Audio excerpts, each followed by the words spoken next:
मजदूरी कई कई किया है। आप भी मजदूरी करते हैं? हाँ सारे परिवार जैसे मतलब पर मजदूरी कई कई किया है, लड़के मार खिया है।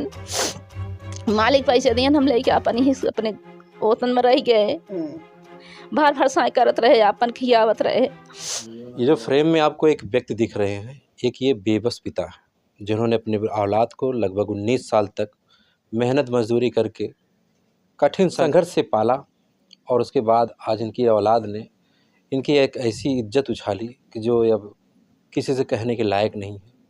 और ये वाक़या है उत्तर प्रदेश के जौनपुर ज़िले का। मौजूद हूँ मैं उसी शख्स के पास जिनकी बेटी ने एक ऐसा कारनामा किया कि आज ये कहीं मुंह दिखाने के लायक नहीं। शासन प्रशासन से न्याय की उम्मीद लगा रहे हैं, लेकिन अभी तक कोई सुनवाई नहीं हो रही है। और जो इन्होंने कर्जा करके मुसीबत से कमा के एक एक दिन रात मेहनत करके एक एक रुपया जुटाया था, आज वो सब कुछ लेके इस घर से इज्जत लेके वो बेटी फरार हो गई। मौजूद हैं हम और बात करते हैं इनसे। पिताजी का नाम हुई आपके? नरोत्तम प्रसाद गुप्ता। अच्छा, नरोत्तम जी, क्या बात थी, कैसे क्या मामला हुआ, थोड़ा सा हमको बताएं। हाँ, मैं तो घर पे नहीं था। अच्छा, मैं बम्बई में था। अच्छा, आप बम्बई का मामला। हाँ, 1 तारीख को मैं खबर पाया। अच्छा, सुबह में मैं वहाँ से भाग निकला, आया घर पे, इनकी हालत देखा मैं बहुत ख़राब हो गई थी। इनको कोई एक लोटा पानी देने वाला नहीं था। मैं अपने साढ़ू के लड़के को उनको बोला, बेटा तुम जाओ घर पे, नहीं तो मर जाएगी। वो आके यहाँ रहा।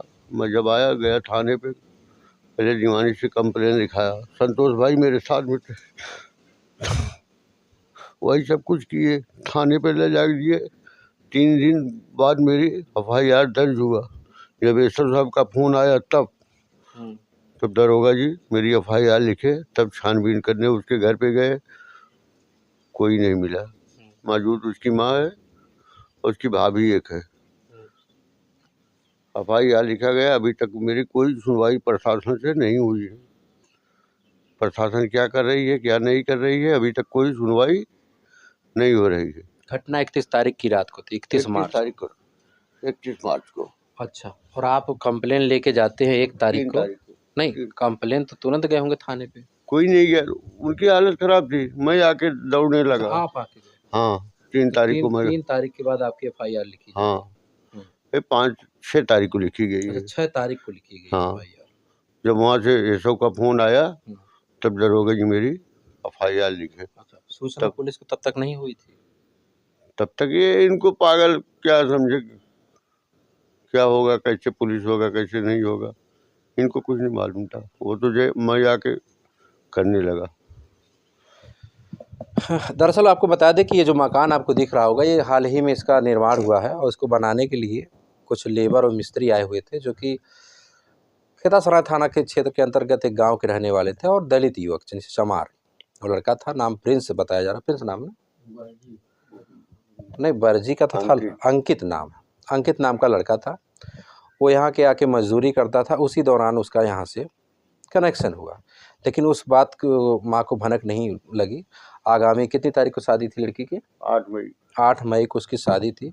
सब कुछ तैयारियां हो गई थी। पिताजी अपना लोन जो है समूह से लोन भी ले लिए थे, इधर उधर से मांग के कर्जा ऋणिया करके गहना गुड़िया मतलब पैसा सब कुछ इकट्ठा कर लिए कि भाई आगे शादी है।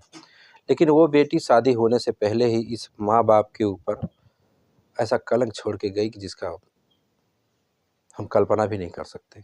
और ऐसा एक वाक़या नहीं है, ऐसे तमाम मामले आते हैं कि जो लड़कियां होती हैं, लड़के होते हैं, कुछ और उम्र की जो उम्र होती है, गलतियों की उम्र है, ये इनको इस वक्त जो है, इस उम्र में इनको समझ में नहीं आती अच्छे बुरे का, और ये पूरे जीवन भर का दुख दे देती है।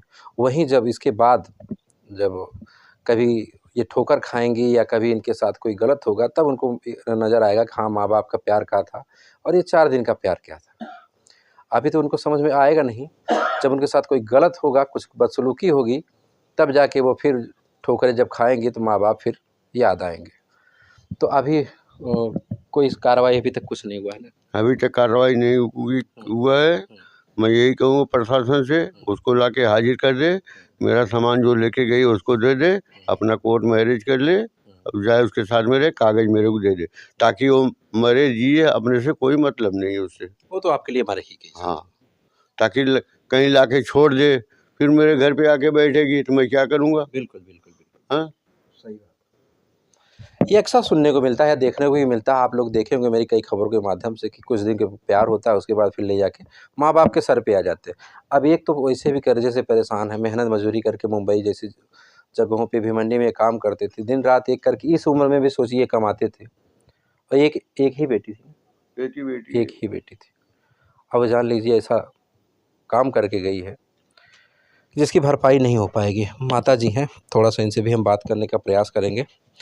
आप ही लोग घर पे रहते थे, खाली माँ बेटी ना? हाँ साहब, बेटी खाली रही थी बस, खाली बेटी हम साथ में रही थी। अच्छा, दोनों जने खाली हाँ साथ। बस, कबो भनक ना आई कुल खिला? ना साहब भनक लाग हो तभी फाने न होई थी, यानी जतिये दोनों घर गई हो, जतिये एक ही घर गई होत। बिल्कुल बिल्कुल। अब तो वो भी माना जहाँ शादी लगी वो लोग मना कर हाँ दिए। मना कही थी। बीटीएस का कहा अगर वीडियो देखत हुई उसे का कहे, वो जो बेटी अपने बिटिया हम कुछ न कहा साहब, वो अपन जाए, अब हमारा स्वतंत्र है ना? हाँ स्वतंत्र है, अपन तोरी खातिर ना वो मर चुकी है। मर चुकी है मेरे साथ है। ये आंसू जो दिया है ना उस बेटी ने, सोचिए कि एक माँ जिसने अपने कोख में उसको पाला है और फिर उसके बाद 19 साल तक उसकी परवरिश की, क्या कमी रह गई थी? क्षण भर की प्यार के लिए सोचो, माँ बाप की इज्जत को मिट्टी में मिला के आप लोग चले जाते हो। मैं फिर से कहना चाहूँगा, अगर ऐसे बेटी हो तो वैसे बेटी पैदा होने से पहले ही खत्म हो जाए, न दो ऐसा परेशानी किसी को।